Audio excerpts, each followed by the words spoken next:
Olá, meu nome é Ney Herman. Muito obrigado por permitir que eu entre em sua casa neste momento. Está começando mais uma edição do programa Lente Aberta aqui na TVE, a TV Educativa dos Campos Gerais. Hoje nós vamos falar sobre o Congresso Internacional de Ufologia, que está sendo organizado por 3 pontagrossenses. É o primeiro do gênero no país. Comigo, no estúdio da TVE, está Marcos Roberto Kuznick, um dos coordenadores do evento. Parabéns pela iniciativa, antes de mais nada, e obrigado pela sua presença. É um prazer estar aqui, né, falando para a nossa comunidade, né, desse congresso que é o primeiro do gênero no Brasil e, como você falou, organizado por 3 pontagrossenses. É uma satisfação estar aqui. Obrigado novamente pela sua presença. Voltamos em instantes com o programa Lente Aberta. Fique com a gente.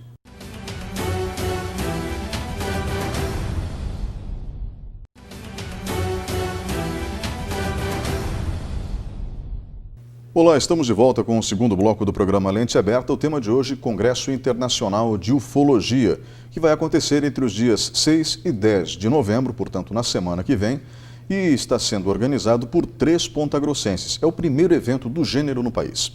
Comigo no estúdio está Marcos Roberto Kuznick, que é um dos organizadores do evento. Eu gostaria de iniciar falando justamente sobre esse ineditismo. A internet já não é novidade faz tempo.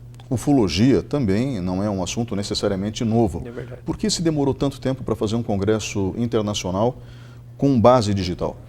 Então, Ney, os congressos de ufologia são realizados no Brasil, talvez desde que esse assunto entrou em pauta na sociedade. Os primeiros grandes congressos foram realizados nos anos 70, inicialmente em São Paulo, Rio de Janeiro, Curitiba. Curitiba, aqui no Paraná, inclusive, é uma das, reconhecidamente, a capital brasileira desse tipo de evento. E Ponta Grossa também teve vários congressos presenciais, né, durante os anos 80 e 90, palestras. Foi justamente aí que eu mesmo tomei contato com a pesquisa ufológica nesses congressos. Obviamente, como você falou, a internet não é novidade nenhuma, mas a migração, digamos assim, de certos negócios que antes só existiam de forma presencial, tanto no campo da educação, né? Hoje a gente tem a EAD como uma realidade, tem as plataformas de autoinstrução na internet também como realidade, e os congressos que antes só eram realizados presencialmente, seja de qualquer tipo de tema, eles também começaram a migrar, de uma certa forma, para o modelo digital. Porque um congresso presencial ele envolve muitos custos. Imagine que uma pessoa que queira participar de um congresso vai se deslocar, muitas vezes tem que se hospedar num hotel, tem os custos de inscrição. Para os próprios organizadores de congresso é extremamente custoso. Veja, no nosso congresso nós estamos contando com várias figuras internacionais da Inglaterra, dos Estados Unidos, da Suécia, e para nós organizarmos um congresso com todas essas pessoas trazendo hotel, mesmo que elas viessem graciosamente, seria praticamente inviável. E o custo que teríamos que repassar seria muito complicado. E isso não só falando de ufologia, praticamente de qualquer modelo de congresso. Voltando a essa questão, por que demorou? Talvez porque as pessoas estão muito ligadas ainda ao modelo de congresso presencial, que é válido, nós inclusive pretendemos organizá-los, porque claro, tem um outro tipo de interação, mas talvez a cabeça das pessoas ainda não estava preparada para esse negócio digital, que exige uma série de preparações. Ele é similar em muitos campos, mas é muito diferente em outros. Então, por isso a demora de que vários assuntos entrem em pauta, e a ufologia foi uma delas, né? Então nós tivemos aí a coragem, talvez, de fazer essa iniciativa, de ser o primeiro congresso brasileiro internacional, porque tem figuras conhecidas na ufologia internacional, de fazermos esse modelo do congresso online, que tem várias similaridades com o congresso presencial e vai permitir que as pessoas acompanhem essas palestras sentindo como se estivesse num congresso presencial. Existe algum custo para quem quiser acompanhar as palestras online? Não. O modelo do congresso online, tanto de ufologia como qualquer outro, é um modelo bastante interessante. Eu diria até que é um modelo de negócio bastante interessante. Porque, de um lado, você fornece para as pessoas que quiserem assistir o teu melhor material de graça. o teu melhor material de graça. Então, as pessoas que quiserem assistir, elas acessam o site do Congresso, inscrevem, colocam o seu e-mail e a partir dali elas já estão inscritas.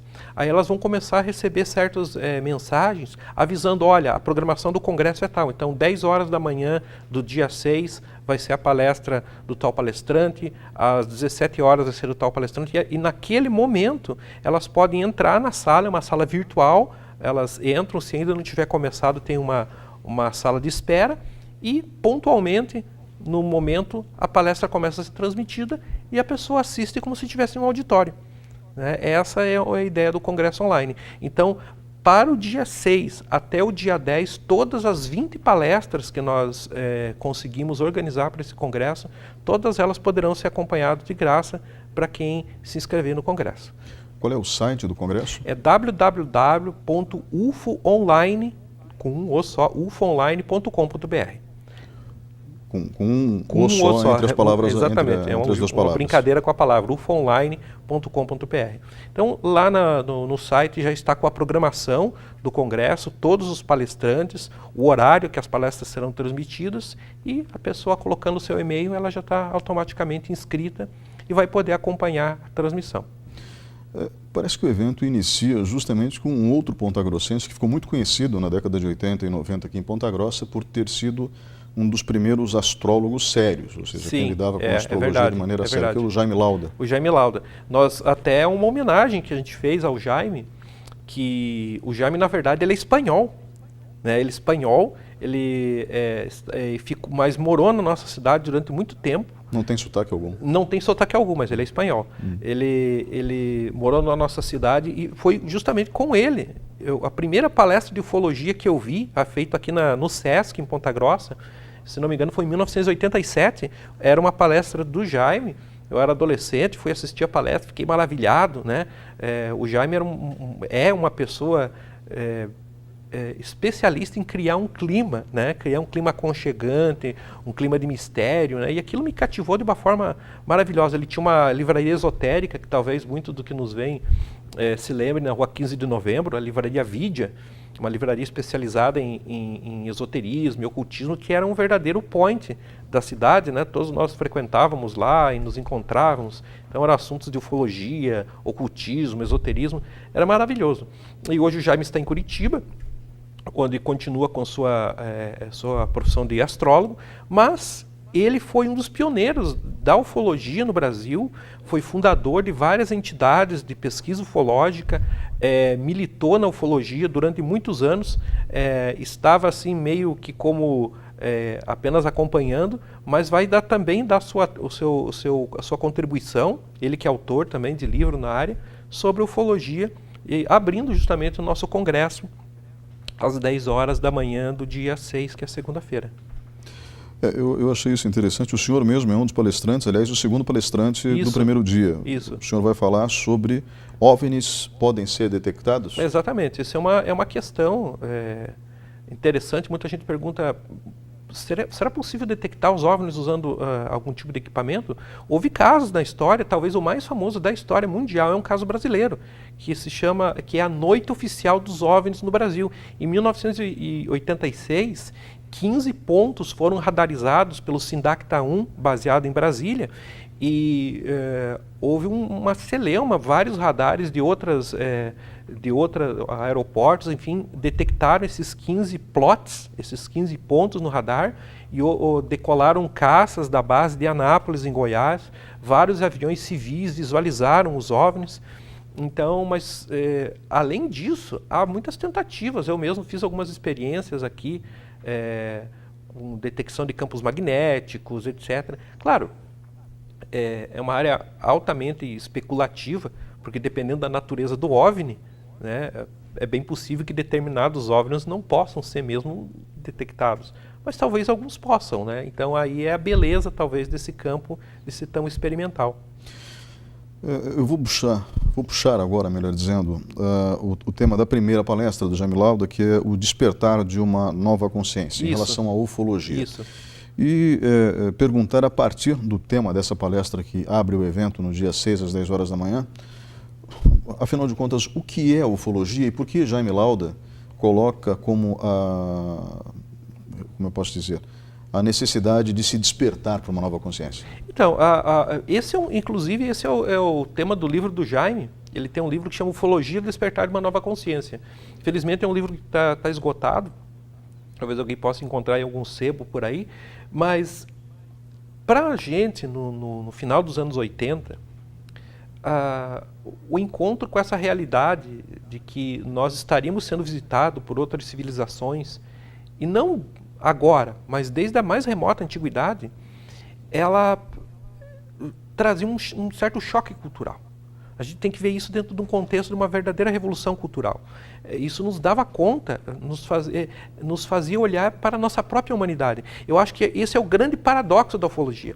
Muitas pessoas pensam o seguinte: poxa, porque dentro de todos os problemas que a humanidade tem, que estamos passando, sejam problemas mundiais, problemas no Brasil, problemas na nossa cidade, problemas na nossa família, por que se preocupar com alienígenas? E a ufologia, ela tem essa propriedade, porque muitas vezes, ao olhar a vastidão do universo, a possibilidade de que estamos sendo visitados, isso nos obriga a nos olharmos, a voltarmos um olhar para nossas próprias atitudes. Então, no meu caso, principalmente, de várias pessoas que eu conheço, a ufologia, ela serviu como um catalisador de tomada de consciência, do despertar de uma nova consciência. Não uma nova consciência com relação só aos alienígenas, ou à vastidão do universo, ou à vastidão da criação, mas do nosso próprio papel no planeta Terra. Será que estamos conduzindo a nossa existência no planeta de uma forma correta? Será que, enquanto cidadãos, estamos agindo de uma forma construtiva? Então, o grande paradoxo da ufologia é que esse olhar ao outro, e é o outro radical, né, porque é o outro fora do planeta Terra, ele nos conduz a um olhar sobre nossa própria conduta, que é, particularmente no meu caso, e de muitas pessoas que militam na ufologia, é o grande objetivo. Fazer com que as pessoas reflitam sobre suas posições, sobre suas ações. E, além do que, é uma grande aventura, porque a ufologia ela nos conduz a reflexões de natureza filosófica, teológica, moral, tecnológica, quer dizer, é um grande catalisador de pensar a humanidade nos seus mais variados aspectos. E enquanto isso a gente descobre esses fenômenos, que são muitos, muito amplos. Muitas pessoas perguntam: poxa, mas a ufologia é uma ciência, não é uma ciência? Eu diria o seguinte: ufologia é uma coisa muito eclética. Eu acho que é muito difícil você delimitar o que é a ufologia. Eu costumo dizer que a ufologia, para mim, é um campo de interesses. É um campo de interesses. A forma como as pessoas se dirigem a esse campo de interesse ela é muito variada. Há pessoas que têm uma abordagem mais técnica, mais científica, mais casuística, né, que querem verificar o fenômeno em loco, trabalham com fotografias, com registros, com investigações de supostos pousos, coletam material do solo, fazem medições. Há pessoas que abordam a ufologia do ponto de vista psicológico. Né? Por que as pessoas estão falando isso? Será que é um fenômeno social? Será que é uma histeria coletiva? O que a ufologia pode revelar? Há algumas pessoas que abordam a ufologia a partir de um fenômeno cultural. Outras pessoas veem nisso até um fenômeno religioso, a necessidade de crer em algum tipo de salvacionismo. Né? Então, é algo muito eclético. Eu costumo dizer que para todo mundo que vai frequentar pela primeira vez um congresso de ufologia, que vá preparado. Vá preparado, porque ali você vai ver coisas que talvez te assustem um pouco, ou te choquem. Porque a posição das pessoas ela é muito variada. Então, congressos de ufologia tendem realmente a mexer com as pessoas, devido a essa variação, a esse ecletismo que existe. No nosso congresso, nós temos, de uma certa forma, representado várias correntes dentro da ufologia. Nós estamos trazendo desde pessoas que fazem investigações extremamente técnicas, pautadas extremamente por critérios técnicos, até pessoas que, como por exemplo a doutora Gilda Moura, que faz regressão de hipnose em cima de pessoas que teriam sido supostamente contatadas ou abduzidas, até pessoas que tratam o fenômeno como o recente fenômeno da exopolítica, né? De refletir qual seria a nossa possível relação no caso do contato com seres alienígenas. Então existe um espectro muito grande da ufologia. Claro que quem acompanha ufologia não precisa necessariamente acertar todos, não há nem como. Eu mesmo tenho minhas próprias convicções dentro desse campo. Mas nós procuramos dar uma certa representatividade para vários campos da ufologia dentro do nosso congresso. E é como eu disse, muitas pessoas, até em congressos presenciais, né? Olha, você está indo a primeira vez num congresso de ufologia, então se prepare que você vai ver algumas coisas aqui diferentes, né? Dado a radicalidade do tema. Eu entendo. É que, veja, durante muito tempo a ufologia foi tratada de forma pejorativa. Sim. E existem algumas razões para tanto. Uma delas é que quando a gente ouve um astrônomo falando sobre viagens interplanetárias, ele coloca a impossibilidade dentro da nossa tecnologia atual de se fazer isso. É impossível. A gente leva, se não me engano, 8 meses para chegar a Marte, que é ali. Sim, é ali. A gente leva uns 3 dias para chegar na Lua, né? Mais ou menos isso. Então, com base na realidade da tecnologia atual, muitos astrônomos consideram isso virtualmente impossível. Eles não descartam a vida em outros lugares do universo, porque, afinal de contas, o universo, com seus supostos 14,5 bilhões de anos, tem bilhões de galáxias, trilhões de planetas que giram em torno de trilhões de estrelas. Então é óbvio que ao redor de uma dessas estrelas provavelmente deve ter um planeta habitável, talvez até com uma atmosfera muito diferente da nossa e com organismos muito diferentes dos nossos, ou seja, que não precisem de uma mistura tão refinada de oxigênio e nitrogênio para poderem sobreviver. Eu estou falando, por exemplo. Uma outra coisa que passa pela cabeça das pessoas é por que eles visitam determinados lugares, né? Então vamos lá, Roswell, no Novo México, que é uma cidadezinha minúscula. Por que Varginha, em Minas Gerais? Um amigo meu brinca, se eu fosse um ET eu iria para Florianópolis, que é muito mais interessante, mas ele falou brincando. Por que um agrogrifo em Prudentópolis? Pois é uma outra pergunta muito interessante, que aconteceu. Estive lá. Apareceu um agrogrifo em Prudentópolis. Gostaria até que o senhor explicasse para as pessoas de casa, para quem não acompanha tanto assim a temática, o que é um agroglifo. Mas, enfim, de qualquer maneira, eu coloco aqui, faço o papel de advogado do diabo, porque isso infelizmente é necessário. Não, eu digo, Ney, que é o seguinte, isso que você colocou é perfeito, porque, primeiro, a questão da possibilidade de que a vida seja um fenômeno universal, que ela se encontra em diversas formas no universo conhecido, é uma situação. Outra situação bem diferente, e eu entendo perfeitamente os apontamentos dos físicos e dos astrônomos, de que uma coisa bem diferente seria uma tecnologia atravessar os vácuos estelares, ainda mais se levarmos em conta que, tendo em vista a teoria mais corrente de que a velocidade da luz seria a máxima velocidade possível. Não existiria qualquer tipo de artifício ou meio que burlasse isso, então se tornaria virtualmente impossível que, mesmo que existisse uma civilização no mais alto grau de desenvolvimento, levaria centenas, milhares ou até milhões de anos, e gastando uma quantidade incomensurável de energia para que uma nave, ou qualquer que seja, se deslocasse pelos espaços e chegasse aqui. E na pesquisa ufológica não é o que parece. Parece que o fenômeno é muito comum, pessoas veem naves a qualquer momento, pousando, levantando. Então, eu entendo perfeitamente esse argumento. O fato é o seguinte, que, como eu disse, a ufologia é um campo de estudo multideterminado. Nós estamos lidando com o fenômeno de várias maneiras, inclusive com o fenômeno cultural. Né? No começo do século, por exemplo, quando se avistaram, ou pelo menos quando o tema dos discos voadores começou a se popularizar, os OVNIs tinham rebite, tinham escotilha, soltavam fumaça, faziam barulho. Agora tem telas de LCD, tem holograma. Então, obviamente que nesse caso nós estamos lidando com algum tipo de projeção social. Mas ainda que nós removamos todos esses eventos, existem indícios que nos mostram que algo está acontecendo.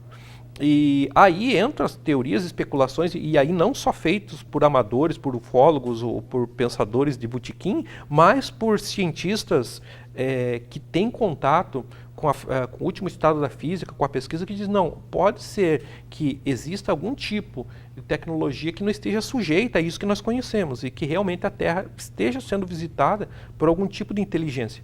Então, nós temos que considerar que vários fenômenos estão acontecendo, né? Inclusive fenômenos de natureza cultural. E realmente, a ufologia, como ele é esse campo muito fértil, em termos de imaginação e até de pessoas que se dirigem a ela com objetivos escusos, de se tornarem gurus, de se tornarem pessoas que supostamente foram contatadas por receber alguma missão de alguma inteligência, isso acontece nas religiões.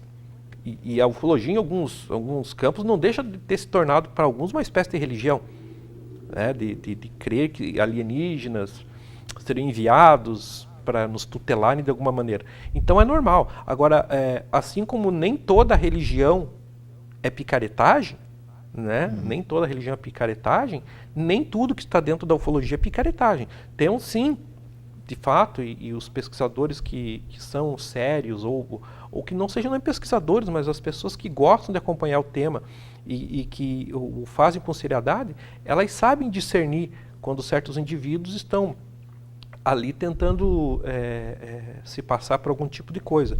Na religião é a mesma coisa. Eu por exemplo, poderia me apresentar dizendo que fui contatado por alguma inteligência superior que tem uma determinada mensagem. Em determinado momento eu estaria rodeado de seguidores, pessoas que querem acreditar. Isso é uma situação. Outra situação é a situação do indício, que é bem diferente. Durante hoje já mais de 70 anos em que a pesquisa ufológica prossegue, foram colecionados uma série de indícios físicos, testemunhos de pessoas treinadas. Por exemplo, nós temos um dos nossos palestrantes que é fantástico, é o Nick Pope. O Nick Pope ele trabalhou durante 25 anos no Ministério da Defesa britânico. Desses 25 anos, alguns desses anos foram dedicados a investigar o fenômeno OVNI na Inglaterra. Então, ele vai falar no nosso congresso, ele disse, olha, eu trabalhei com militares, pessoas treinadas, pilotos de caça, pessoas que são treinadas. Quem não é um olho treinado, de repente você pode ser enganado por um balão, um fogo-fato, o que quer que seja. Mas é muito mais difícil enganar uma pessoa que realmente convive com aquilo. E ele coletou na Inglaterra centenas de depoimentos de militares, de pessoas ligadas à área de tecnologia que corroboram a existência do fenômeno. Outro palestrante também internacional que vai falar sobre isso no nosso evento é o Claes Svahn. Ele é jornalista do maior jornal da Suécia, e ele é o presidente do maior arquivo ufológico do mundo. É um repositório onde foram coletados milhares de filmes, documentos, testemunhos, na Europa principalmente, desde os anos 40, que mostram a concretude do fenômeno. Também temos conosco outros pesquisadores como o Dr. Júlio Navarro Acosta, que ele é um peruano brasileiro, naturalizado brasileiro, médico intensivista, professor de cardiologia da Faculdade de Medicina da USP em São Paulo, e ele vai nos dar ele conseguiu publicar um paper numa revista científica, seguindo todos os critérios para uma investigação efetiva do fenômeno OVNI. Um científico, quer dizer, no meio de uma série de exercícios especulativos que são necessários, você tem pessoas que seguem critérios, quer sejam jornalísticos de respeito, quer sejam científicos nas suas investigações, que mostram que existe a concretude do fenômeno. A gente esqueceu de falar sobre o agroglifo. O agroglifo, então, esse é um tema bastante polêmico, né? Para quem não conhece, agroglifos são aqueles desenhos, muitas vezes extremamente intrincados, que surgem em plantações, geralmente plantações de trigo. Eles são conhecidos também como círculos ingleses, porque onde mais acontece é na Inglaterra. Desenhos muito elaborados, inclusive. A partir de 2007, eles começaram a acontecer aqui no Brasil também. Primeiramente em Ipuaçu, em Santa Catarina. Depois aconteceram por 2 anos consecutivos aqui em Prudentópolis. Esse ano não ocorreu aqui. No ano passado foi no mês de setembro. geralmente é quando está próximo da colheita do trigo, e eu fui visitar um desses agroglifos, era um desenho com mais de 50 metros de diâmetro, um desenho com 6 pétalas e vários círculos. Bom, alguns ufólogos se apressam em afirmar que o fenômeno é de origem extraterrestre. Não é que pousou uma nave, é alguma coisa que vai na plantação e faz aquele desenho intrincado. Eu fui até o local em Prudentópolis na época, estive lá, observei. Não cheguei a uma conclusão. Achei que é muito bem feito, né, que forjar aquilo seria extremamente difícil, já que foi feito próximo a uma estrada que tem uma certa movimentação e próximo a algumas casas, e as pessoas não viram efetivamente ninguém fazendo. E foi de um dia para o outro que E foi de um dia para o outro, né, requereria talvez várias pessoas, com cordas, com luzes, enfim, para fazer aquilo. Então eu fiquei assim impressionado. Particularmente como pesquisador, eu não posso afirmar que aquilo foi feito por alienígenas, né? Não tenho elementos. Algumas pessoas têm suas razões, afirmam que foi. Então é mais um desses grandes mistérios, né?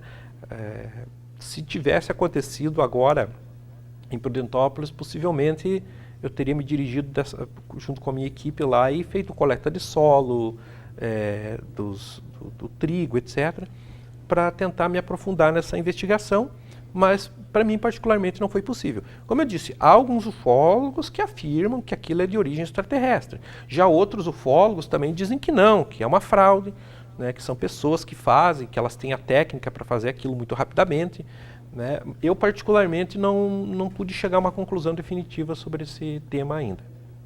Senhor Marcos Roberto Kuznick, organizador do primeiro Congresso de Ufologia Online do Brasil, obrigado pela sua presença aqui nesse bloco. Nós voltamos em instantes com o programa Lente Aberta. Por favor, fique conosco.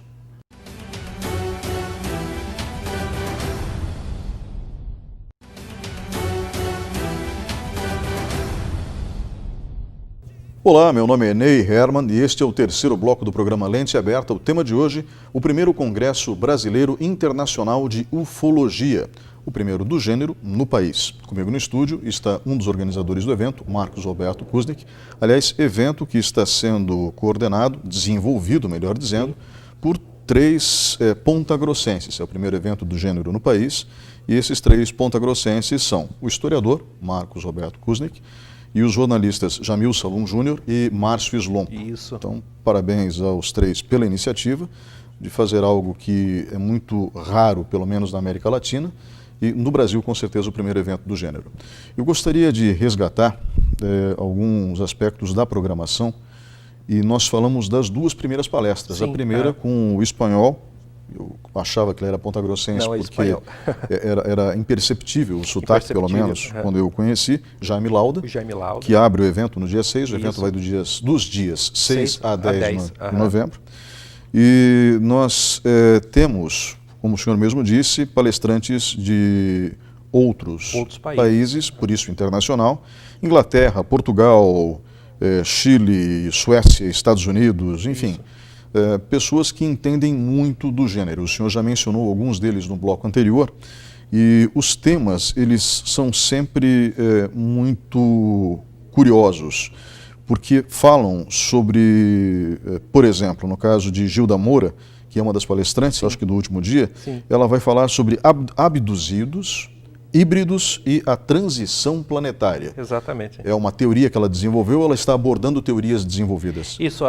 No caso da Gilda Moura e desse tema, a doutora Gilda Moura, ela teve atuação, atualmente está no Brasil, no Rio de Janeiro, mas atuou bastante em Portugal, e ela é psicóloga clínica, tem atuado e ela fez muitos trabalhos de hipnose e regressão com pessoas que supostamente teriam sido abduzidas. E durante esses processos, ela foi coletando relatos e ela viu uma consistência nesses relatos.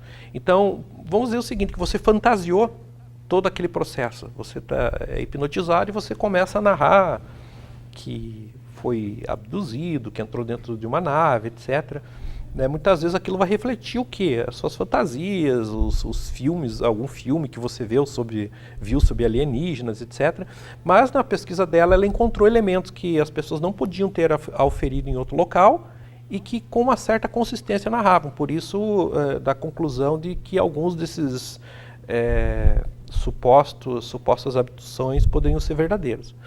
Então, ela talvez no Brasil é a pessoa mais conhecida a fazer esse trabalho. Bem, existem alguns temas que são difíceis de entender para quem não é do meio. No dia 9, a palestra que nós acabamos de mencionar, da doutora Gilda Moura, no dia 10, o último dia do evento, às 19 horas. Isso. No dia 9, às 3 horas da tarde, às 15 horas, José Maldonado vai falar sobre exopolítica. O que é exopolítica? Exopolítica é um movimento que é muito forte, principalmente na Europa, onde existem várias associações de exopolítica. Aqui no Brasil também está iniciando uma iniciativa, que é uma reflexão sobre como seria um possível contato entre os habitantes do planeta Terra e os alienígenas, né? Aos defensores dessa tese da exopolítica, esse contato já teria sido feito. Ele já não é uma coisa que estaria para acontecer, é uma coisa que já aconteceu. Então, por meio de documentações, por meio de uma série de indícios, é feita uma reflexão sobre isso e foi construído todo um modelo em cima desse tema da exopolítica. Um dos nossos outros palestrantes, que é de Portugal, Francisco Mourão Correia, ele vai falar principalmente sobre o evento de Fátima, que é muito polêmico, onde ele... O senhor fala das aparições marianas de Nossa Senhora de Fátima. Muitos ufólogos em Portugal, em vários trabalhos acadêmicos, defendem que o que aconteceu ali não foi exatamente um evento religioso, um evento ufológico. O senhor sabe a briga que o senhor vai comprar com a comunidade? Não, o senhor não, mas pelo menos ele, o palestrante está sim, comprando com a comunidade sem católica. Dúvida, né? Sem dúvida. É extremamente polêmico, mas é como a gente diz. O tema é polêmico, mas eu acho que pelo menos aberto aos argumentos. E no caso dele existe um trabalho muito aprofundado feito sobre isso. Ele vai falar talvez metade da palestra dele sobre exopolítica e depois ele vai abordar esse tema das aparições em Fátima de uma forma muito interessante, com testemunhos da época, como as pessoas perceberam o fenômeno, como esse fenômeno se apresentou para as testemunhas, muito interessante. Também. Compreendo. Em relação a René Martin, isso no dia 7, 10 horas da manhã, ele fala sobre a presença de extraterrestres entre as culturas ancestrais. Ele foi influenciado... Sim, isso é o José Benito Leonardi, ele é um xamã, conhecido como Lobo Cinzento, é o nome espiritual dele. Inclusive é uma figura fantástica, porque geralmente quando as pessoas pensam em xamanismo, elas identificam logo com a nossa cultura indígena tradicional. E o xamanismo é uma cultura mundial. Ele próprio não tem nenhum fenótipo de indígena, né? Ele tem ascendência italiana e alemã, mas ele mostra que o xamanismo, porque em nossa cultura ele é mais próximo, mas que é uma religião ancestral da América do Norte, dos celtas, dos antigos germânicos, dos antigos eslavos, mas no caso do Lobo Cinzento, ele vai narrar uma série de figuras mitológicas presentes nas culturas ancestrais, inclusive do Brasil, Tupi, Guarani, que lembram qualquer tipo de contato com alguma cultura que não é a nossa. Muito interessante. Inclusive, nós ficamos, conversando com ele, eu fiquei surpreso. Ele trouxe muitas informações que eu desconhecia totalmente, muitas que ele pegou de forma oral pela convivência com essas culturas tradicionais. Aqui consta na programação como René Martin, então não é René Martin. Eu acho que deve Foi uma falha de digitação. Uma falha de digitação. Mas tudo bem, de qualquer maneira, ele teria sido influenciado por um dos papas da ufologia mundial, que é o autor do livro Eram os Deuses Astronautas? É o Erich von Däniken, autor do Eram os Deuses Astronautas, inclusive esteve recentemente aqui no Brasil. Ele não inventou essa tese de que extraterrestres teriam nos visitado no passado, que hoje é muito popular aí em canais de TV a cabo, etc. No History Channel aparece direto. Exatamente. inclusive com muito exagero, na minha opinião, mas Também acho. tudo bem. Né? Ainda mais como historiador, aí se me permite parênteses, como historiador, muitas pessoas, quando elas não conseguem explicar feitos do passado, feitos colossais, como as pirâmides do Egito. Como as pirâmides do Egito. Eu acho que existe até um grande grau de preconceito aí, porque se tratando de uma civilização africana que desenvolveu coisas maravilhosas enquanto os europeus viviam nas cavernas da Europa, talvez para os historiadores europeus do século XIX e do século XX, e para muitas pessoas fica mais fácil dizer que foram feitos por extraterrestres do que admitir que sim, aquelas pessoas tinham recursos e conhecimentos suficientes para fazer aquilo. Embora, claro, existam ufólogos que defendem essa tese, né? O nosso congresso é bem eclético, tem pessoas que defendem essa tese. Eu acho que a audiência deve julgar, mas no caso do Eric von Däniken, ele populariza isso. Então, no caso do Lobo Cinzento, ele fez algumas considerações muito pertinentes, assim, muito... Lobo Cinzento, um dos palestrantes. Um dos palestrantes, que dá realmente a pensar. A presença, por exemplo, ele nos fala de certos heróis civilizadores que aparecem nessa cultura, né, que ensinaram agricultura, que ensinaram certas técnicas, e quando eles são descritos nessa cultura oral, eles lembram talvez outra coisa, né, e não algo assim da cultura deles, né. Uhum. Então é muito interessante também essas colocações que ele faz. Entre as palestras, eu não quero pular absolutamente nada, mas enfim, existe um palestrante aqui do dia 8 que fala sobre Christian Condes. Isso. Minha experiência de abdução e a sua mensagem. Ele foi abduzido? Ele disse que foi abduzido? Ele disse que foi abduzido. Ele disse que foi abduzido. Então é mais um relato interessante, né? Porque existem essas questões dos chamados contatados, né? Contatados e abduzidos. O contatado seria uma pessoa que de alguma maneira teria feito contato com inteligências não terrestres.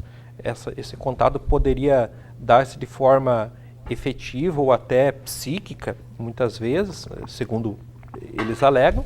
E o abduzido é aquele que efetivamente teria sido levado fisicamente. Então, existem muitos casos de abdução sendo investigados. Alguns deles são famosíssimos, né? E é sempre interessante ouvir o que uma pessoa que faz essas alegações tem a dizer, né, pela coerência do seu relato e pelas coisas que ela coloca.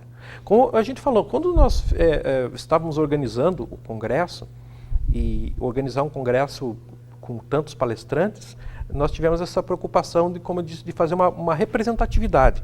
Ou seja, colocar dentro da nossa line-up de palestrantes várias correntes da ufologia para que as pessoas efetivamente conhecessem as várias correntes. Claro que alguns vão se identificar mais com um tipo de investigação, outros vão se identificar com outro tipo de relato, e a gente teve essa preocupação de colocar no Congresso o que é esse ecletismo da ufologia. Uhum. Existe um outro brasileiro, Philip Van Putten, que fala sobre a ufologia militar e a política do sigilo. Isso. Os militares naturalmente lidam com sigilo, até porque existe uma hierarquia. Sim, sim. Se o assunto é a possibilidade de vida extraterrestre, é óbvio que eles vão ser mais sigilosos ainda. Exatamente. Né? Mas, enfim, a política do sigilo, de acordo com ele, é comum em todo o mundo envolvendo esse assunto? Todo mundo. Vamos pegar talvez onde as pessoas tenham a maior fantasia a respeito disso é com relação, obviamente, aos Estados Unidos, até por ser a maior potência militar do planeta, por estar envolvido em negócios globais de inteligência, etc. A famosa Área 51. Então, aquela tese de que existe todo um acobertamento por cima de qualquer tipo de investigação. A gente imagina o seguinte: se existe alguém que tem recursos, se não ilimitados, mas gigantescos para fazer essa investigação, são os militares e os governos, né, que têm condições de mobilizar pessoal, mobilizar pesquisadores. E é interessante que parece que no Brasil isso não é diferente. Embora a gente tenha recursos muito mais, incomparavelmente mais limitados, mas no Brasil houve vários casos, e talvez um dos maiores foi o acontecido em Colares, no Pará, em 1978, que ficou conhecido como Operação Prato. A Operação Prato, era esse o nome que foi dado pelo Exército Brasileiro, pela aeronáutica, para investigar fenômenos que estavam acontecendo no fim dos anos 80 na Amazônia, onde várias pessoas relataram que estavam sendo atacadas por OVNIs. Quando eu digo OVNI, eu digo um objeto voador não identificado, né? A gente não sabe o que eram, aparentemente de pequenas dimensões, que estavam atacando pessoas naquela região, em várias partes da Amazônia. Então isso motivou uma investigação oficial por parte das Forças Armadas, conhecida como Operação Prato. Houve liberação de vários documentos da Operação Prato, que hoje estão disponibilizados publicamente, obviamente que outros não. Mas a política de sigilo, obviamente, é um modus operandi das Forças Armadas em geral e das organizações como um todo, né? Então, alguns palestrantes, eles mostram como que isso acontece e quais são os prováveis pontos de ação das Forças Armadas, em especial, com relação ao fenômeno dos discos voadores ou outros fenômenos dessa natureza. No primeiro dia do evento, do Congresso Online, nós temos às 9 da noite Nick Pope. Nick Pope. O senhor já mencionou ele no bloco anterior. Ele é britânico, ele participou de pesquisas, inclusive patrocinadas pelo governo da Inglaterra. E o tema da palestra dele é o verdadeiro arquivo X. Então, nos anos 90, se não me engano, se passou o seriado, final dos anos 80 e anos 90, o agente Mulder e a agente Scully, que eram os personagens, num seriado dirigido por John Carter, eles investigavam diversos fenômenos paranormais e entre eles, obviamente, a ufologia. E a série tinha uma frase muito interessante, terminava dizendo: a verdade está lá fora, né? Se está lá fora, ela não está liberada para todo mundo, né? E ele fala sobre o verdadeiro arquivo X. A verdade está lá fora, segundo o Nick Pope, não? O Nick Pope, ele é considerado internacionalmente o verdadeiro Fox Mulder, o Fox Mulder da vida real. Só que ele frisa, eu conversei com ele em várias ocasiões, ele vai dizer isso durante a palestra dele, que o trabalho dele no Ministério Britânico foi bem menos glamuroso do que o Arquivo X. Ele conta que quando ele foi transferido, quando ele começou o trabalho dele, ele está aposentado, 25 anos de trabalho no governo, no Ministério da Defesa, então é militar, então transferiam ele frequentemente, isso é uma prática dos militares. Mas ele conta que quando ele entrou no Ministério da Defesa, deram um organograma onde aparecia quem tratava do quê dentro do Ministério da Defesa. Ele viu que tinha um cara e embaixo do cara estava escrito UFOS. Interessante, né? Mas tudo bem. Anos depois ele foi o cara que ia tratar com UFOS, né? Mas era o departamento, era só ele. E ele começou a coletar os relatos e o grande mérito dele é que ele botou esse departamento para funcionar, estabeleceu contato com as organizações que faziam a investigação, coletou, sistematizou isso. Posteriormente, ele tem um livro publicado no Brasil que se chama Céus Abertos, Mentes Fechadas, onde ele mostra toda a investigação criteriosa que ele realizou. E como eu disse, o legal do Nick Pope é que ele trabalhou com profissionais da área militar que fizeram seus relatos. Ou seja, são pessoas cujo testemunho ele tem um grau de credibilidade muito grande. Então, uma palestra fantástica para dar essa perspectiva a partir de quem trabalhou dentro do governo de um dos países que é membro da OTAN, enfim, dos grandes países. É um dos países mais poderosos do mundo ainda, né? Não é mais o Império Britânico, onde o sol nunca se punha, mas é ainda um dos países mais poderosos do mundo. Por fim, o evento termina às 9 horas da noite do dia 10. Do dia 10. E o tema é Todos os caminhos levam a Roswell. Roswell. O que aconteceu em Roswell? Se o senhor puder muito explicar. Muito interessante essa palestra também. Quem vai falar é o Jesse Marcel III, neto do Jesse Marcel, que foi o oficial responsável por investigar a suposta queda de um OVNI próximo a Roswell, onde existia uma base militar em 1947, no Novo México. E em 1947 houve uma suposta queda. Um fazendeiro da região, quando chegou pela manhã, viu esses detritos espalhados pelo campo, viu que os animais dele não queriam cruzar aquele campo, estavam parados num determinado ponto. Ele observou aquilo, procurou o xerife local da cidade, cidadezinha pequena. O xerife automaticamente foi a essa base de Roswell, uma base muito grande, e destacaram o Jesse Marcel. Furando todos os protocolos militares que existiam, ele botou muito dos materiais numa caixa e levou para casa dele e espalhou na cozinha. E o Jesse Marcel, segundo filho dele, eles ficaram tentando montar. Então eles tiveram contato com esse material que caiu, etc. Depois houve todo um processo que, segundo o Jesse Marcel III e os investigadores originais do caso, de desinformação. Ou seja, que depois fizeram o Jesse Marcel pousar junto a um balão meteorológico para dizer que tudo que saiu nos jornais, etc., que aquilo era meramente a queda de um balão, que foi confundido, né? Eu particularmente não sei bem o que aconteceu ali, mas eu acho complicado um oficial das Forças Armadas, um oficial da Aeronáutica, confundir com um balão meteorológico.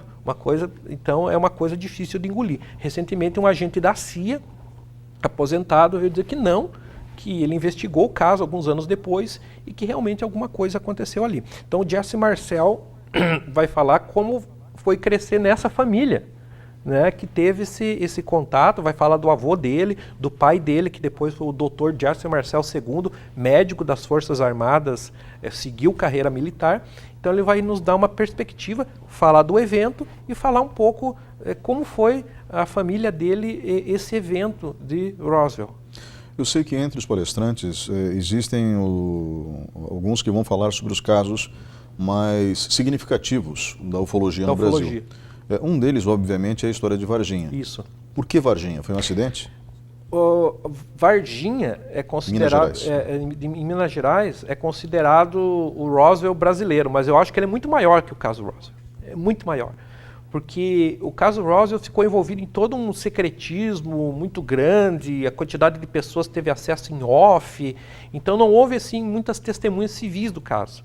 Houve o rancheiro, outras pessoas que viram, mas no caso Varginha não, foi muito difícil de disfarçar tudo o que aconteceu. Varginha é uma cidade mais ou menos do tamanho de Ponta Grossa, a época dos acontecimentos, a movimentação foi muito grande, muitas pessoas viram, foi num sábado à tarde.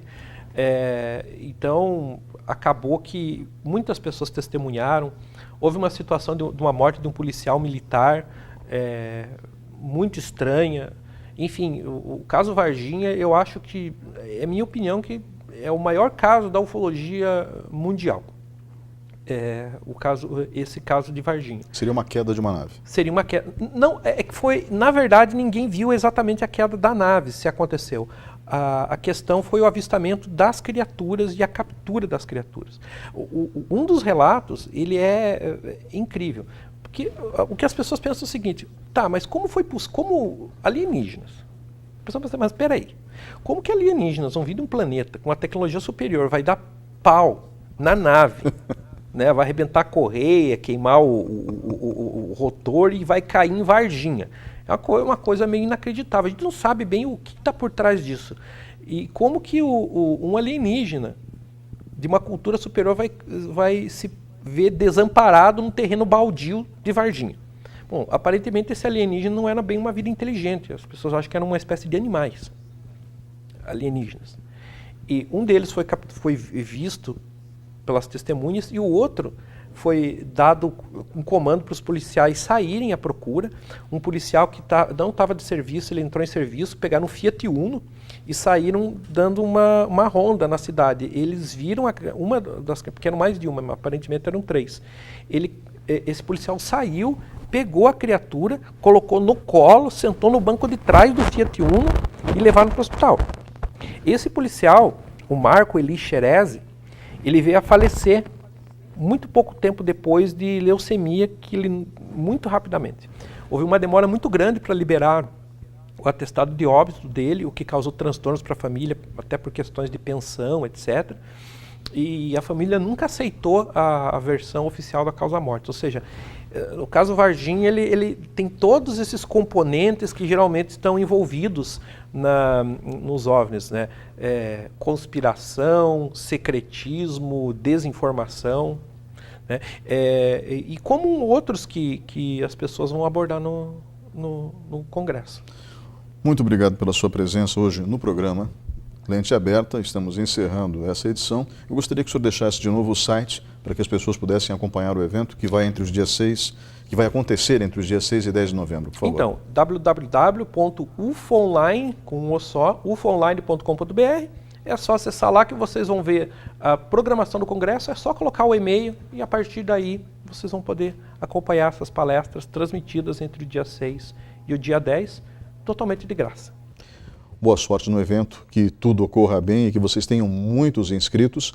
Lembrando, esse é o primeiro evento do gênero no Brasil, o primeiro congresso brasileiro online de ufologia, congresso internacional, e que está sendo organizado por 3 pontagrossenses.